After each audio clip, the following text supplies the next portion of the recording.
Hello again, everyone, and welcome to this episode of One-on-One. I'm Martin False. And throughout the years, sometimes I have guests on here that are very esteemed in whatever they decided to do. Doctors, lawyers, judges, district attorneys, senators, you name it, we've had them on. But every now and then, I like to get that person who behind the scenes works for the betterment of others, for charities, for the community, and our guest fits that bill tonight. When we come back from the break, we're going to go way back to his early days and then his South Terrebonne days. Ricky Felio is our guest on One-on-One.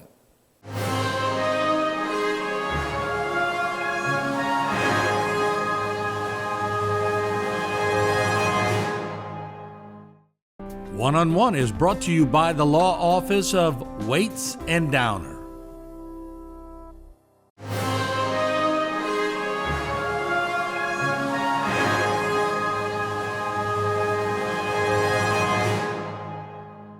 They had this machine that would shave you just like a planer, shave your skin off. And they would take a little piece of skin and they would run it through this kind of veal cutlet machine. They would put holes in the skin. And then they would stretch it to about like this, and they would staple it. I really look forward to the operation in a sense because once it was covered, they wouldn't mess with it. They would let it heal. But then it was skinning you alive. So all that was like deep second degree burns, taking that skin from you. They put some derma, something, whatever. It was an artificial skin. It didn't work to cover my ankles and tops of my feet. They finally ended up putting pig skin. Wrapped my ankles in pig skin and the tops of my feet with pig skin. Well, that didn't work. It hardened.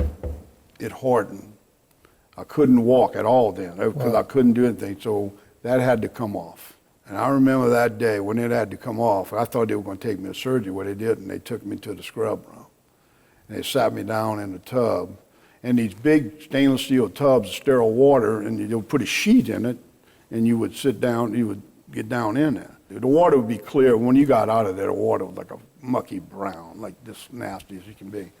Well, I had to take my feet and put them on this crossbar, like just put my feet on the bar, and it would take those debris, that stainless steel, and just scrape, and brush, and brush.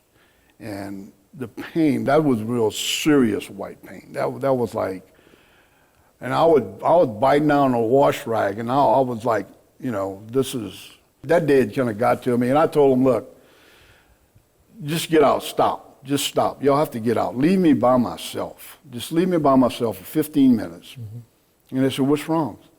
Just leave me. Just do what I asked you to do. I'm okay. And they left. Just had to talk with myself. And they'd stick their head in because they didn't know what I was going to do. I'm like, no, I'm fine. I just need to reset. So after about 15 minutes, they stick their head and say, hey, okay, come on, let's get this over with. Give me another wash rack. This one's shredded. Yeah. When Dr. DeVincenti walked into the scrub room and asked me how I was doing, so, doing good, doc. He said, listen, we're done with the surgeries, and I'm taking my family for 2 weeks to Colorado, man. I need a break from you. You set the records. And I said, well, have a good trip, fine. He said, but look, when we get back, then we're going to address you getting release surgeries. And he just left. So I asked Dory, I said, Dory, what he's talking about release surgeries? He said, well, Ricky, they're going to have to cut the back of your knees, they're going to have to cut your elbows, they're going to probably cut your shoulders, and they're going to have to cut each finger. I'm like, what? No way. He said, yeah, because you won't have your mobility. You're doing great. You're doing extremely great. But there's a limit that you can't, you might, hit the wall that you can't stretch that out. And I said, hey. Then I said, no, you let me worry about that. This is what we're going to do. He got me some dumbbells. And then they said, well, yeah, we can do that if you want to do it. Yeah, definitely. And I wanted a Swin Airdyne bike. And they said, well, we can get you all the other stuff and do that, but we can't get you a Swin Airdyne bike. I know who I got to call to get a Swin Airdyne bike, and I called Mike. Yeah. He says, well, what's a Swin Airdyne bike? He was at his office. Yeah. He said, well, where do I get one? I said at Fitness Expo in New Orleans, right over here, they got Swin Airdyne bike. And that bike is that fan bike with the pulling back and forth, Right. back and forth. And he said, okay, you'll have one tomorrow morning. Sure enough, that morning, Ronald LeBlanc walked in with some other guys and had a Swin Airdyne bike in my room. And I worked out. That's all I did was stretch.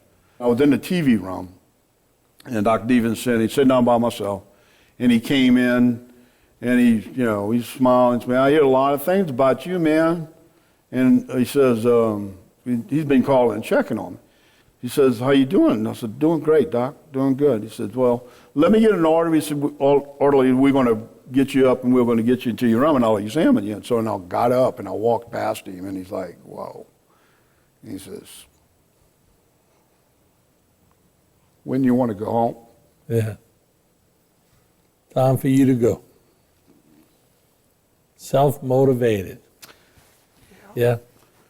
And But I had a good support system, you know. you did, but that's what I My admire. family, my friends, this is what Deezy did. She had that house. She took all the gas out of the house. They had a gas stove, gas, everything.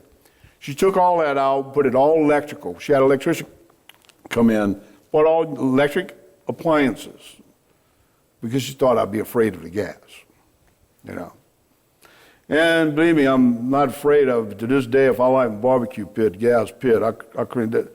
There's some other things, too, that, you know, went on and You respect it a lot more. It's kind of a PTSD that it's something that's a traumatic, big-time experience, and you think it's okay. Now, I've never heard this intense description. You told me you gave me the cliff notes on it before, but I heard a lot, and I learned one thing from this description you just told me.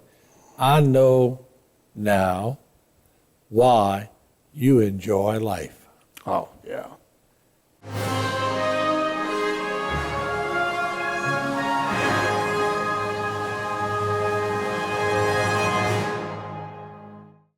For all of your cases, including those with catastrophic significance, call Waits and Downer Law Firm.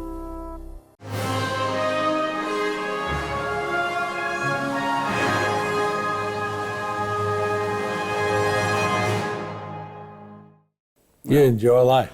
Oh, yeah, I've been given a lot of chances, to be honest with you. But I know now why you went to Haven. Yeah, but I know now why you went. Yeah, right. There's always people that are way worse than you.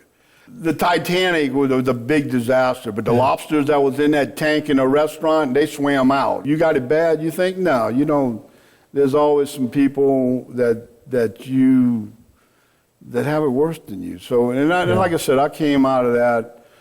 Mike made sure, he was a friend, and so Mike made sure I got to do things, and I had friends that I would go to their places, and I had buddies of mine, Jim Williams, Danny Williams, they'd take me hunting, and they set me in a tree. I had a rifle in my hand, and a 9-point buck come out, and about 200 yards come out, and I, got to where, and I just shot, and my rifle flew off my hands, because I couldn't really, still had hand problems. The deer went down, shot right in the neck, went down, but I had friends that, and they would put that Job suit on me. That's another thing, too. When I was in a scrub tub, this lady comes in, and she says, when you get finished here, we want to finish measuring you. I said, measure me for what? She said, for your Job's burn suit. I said, what is that? She said, well, I measured your face and all for your face mask and for your gloves, for your hands, because your hands had to be rebuilt. Your hands were burnt real bad. Ricky, you're going to have to wear this pressure suit for 2 years, 23 hours a day. I said, what? Yeah, because scars takes between 18 months and 24 months to mature, okay? So the suit fits so tight, and it flattens your scoring out. Your scars can't raise up like you would think burns look like. Right. I had to wear this suit 23 hours a day, and they gave me several of them. And then they put me a mask on. I had to wear this mask really tight, and it was zipper in the back, and that mask wasn't working. So they had to make a latex mask. They came to my room and they put Vaseline all over my face, and then they put 2 straws in my nose, and they put plaster of Paris and made a mold of my face. That's what you do in the movies. You know, you got movie experience. You That's know, right. That's what they do. With Nutriman, maybe, whatever. but anyway, they made this thick latex mask, so I had to put the latex mask on, and then this Job suit mask, like fit tight as can be. Just that was just, you don't realize little things. Because when I got home, I didn't have anything. Right. My house is gone. My car's gone. I had a Lincoln Town car sitting underneath the carport that got destroyed. And everything's gone. Everything was, so you had to, But I was still going to therapy. I was still, I would bend my fingers. I would bend and I would take, this was all webbed up. I would take Diet Coke bottles. Ginger St. Martin died. That was our breakfast a lot of times. When we were traveling, whatever, we'd get the houseboat. And I would shove that glass Diet, I would shove it in there until it would turn white. Same thing on my shoulders. And so it was just a lot of exercise. And so I wore that suit for, like I said, the longest time, and then was just the simplest things that you enjoy so much would be laying down on fresh sheets because you're in this suit all the time. Right. Just now, and look, I would try to cheat all the time. Dietzy was the little general. She would say, no, buddy. She would say, hey, pal, you said you were going to be the best you can be. Well, let's get with the program. You got 2 years. You got the rest of your life. And then, I'm at 67 or 68 years old. I just did a little video for my grandson, Gavin. When he was at UL, he had a little boxing club. Did a deal beating on the heavy bag, because I still have a heavy bag and gym at my house. Yeah. That was a chapter. Just supported family and friends and got me through it. And then when they would have a therapy conference in New Orleans, they would always call me. I would go over there and they would have a conference where I was the guest speaker, and I'd take my clothes off and they would come examine. Same thing on surgical. When they would do burn surgical, Dr. DeVincenzi's office would call and say, hey, Ricky, you mind? Are we doing this thing? And so I said, no, man. I'd go over there, and then Dr. DeVincenzi would show off all his handiwork. I asked you to explain it because listening to your story gives everybody who listened to this story hope. Yeah. That they can move forward. And what you've done with the Haven and all the other charities you've been involved with and everything else, and then your company you're working for and everything else, I'm sure there's still a lot of people that have never heard that story, but when they listen to this interview will go, I'm not feeling sorry for myself. I tell people some stuff, but this was the first time I really, I ran for years a burn group at the burn unit. Bad cases and stuff, they were having problems or whatever, they would call me and I'd go over there and talk with the family and say, look, hey, this is what can be done. This is what I was then, showing pictures, and this is me now. The psychiatrist that was on that, she wanted to start a burn group, and then so Julia, she was the head nurse, said, I got just a guy that if you wanted to talk to, you need to talk to him, Ricky. So she called me, and I went there and met with her, so she wanted to start, So every Thursday for years, I would go there and talk with, and if they would have a real bad case, that they would go and just call me up and go talk to them. And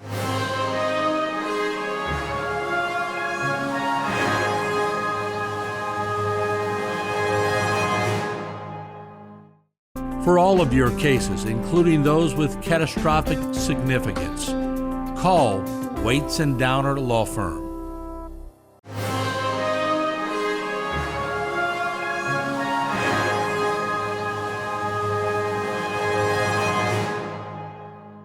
Then I got involved with the Haven, and that's been I was at the right, the cancer run. Yeah, everything. Yeah. But the Haven has been, and that, and Sister Rosario stuff, and then different things that pop up. You always get involved. But the Haven, I was on the board for the Haven. I was the Haven president. I told you once before, I thought you had a twin.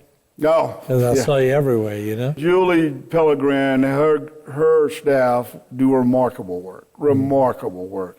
Last year, just in Terrible on the Foods, we had over, I think it was 111 sexual assaults, sexual assaults. That the Haven has trained nurses. They have advocates that go to the hospitals and do. And the women at 2:00 in the morning, woman's having domestic violence. She's been beaten. The kids been just traumatized, and all the Haven's there. They have a shelter there, and last year we had 137 families that stayed in our shelter. Families. I think we've been televising it for, I don't know, 4 or 5 years. Yeah, and thank you for all that you do about just putting the word out and playing with your great band at our benefit. And to us, this last, our last fundraiser really went over the top. We did real well on it, and they had a great board, and we have a rapid housing like in the Fouche Parish where we'll take care of their rent and to help people get back on their feet. And the utilities and stuff, and we've had, and I've worked at the shelter. Well, I built the shelter. Well, I said built it. And me and a whole bunch of other people, really. We had a house that Mike had given years and years ago behind Terminex. They had a house, the whole house there, but it was falling apart, and the women would, if you were raped or beaten and all, we had just beds in rooms. You were sleeping basically with strangers. And then it was falling apart. And, the first time I've ever seen it, I knew about the Haven. I would donate to the Haven. I had a friend of mine, Leslie Franks and Darlene Flynn, they were on the board. And I would donate things for the Haven. I went but I never knew until they wanted me to be on a board.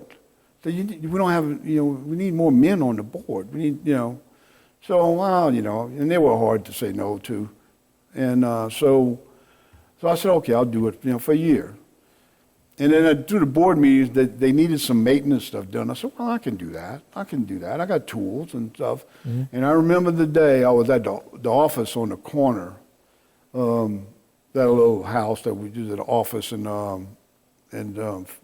for counseling. And I was on a ladder changing a light, changing out a light and rewiring it. And there was a knock on the doorbell rang, or whatever. And then so the staff opened the door and said, she said in the waiting room, I was in the waiting room. And she says, we'll be right with you. And I looked down, and there was this woman, she had black eyes, cast on her hand, and a kid just around her leg. Just, you could see the kid was just, and I'm like,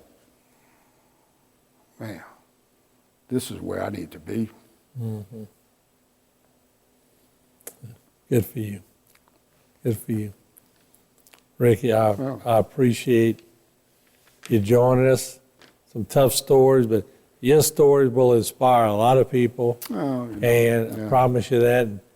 I never knew when I was throwing that butter in the alligator's mouth at Eastway with you that your story was so that's why you would beat me. That's why you would beat me on my right arm a little bit. Now I feel bad. A little warm emotion. You were taking advantage of my disabilities. But I want to thank you for what you've done. Thank you for joining us. What a story, and thank you for your inspiration. Hey, thank you. Appreciate it. Appreciate you spreading the word, man. All right, thank you.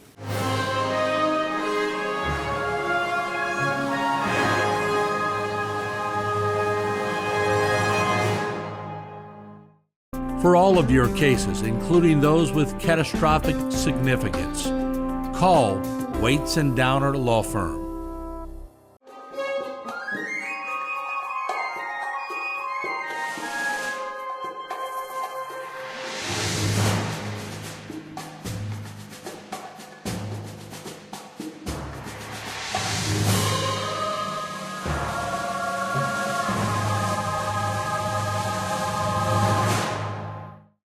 This one-on-one program has been brought to you by the law offices of Waits and Downer.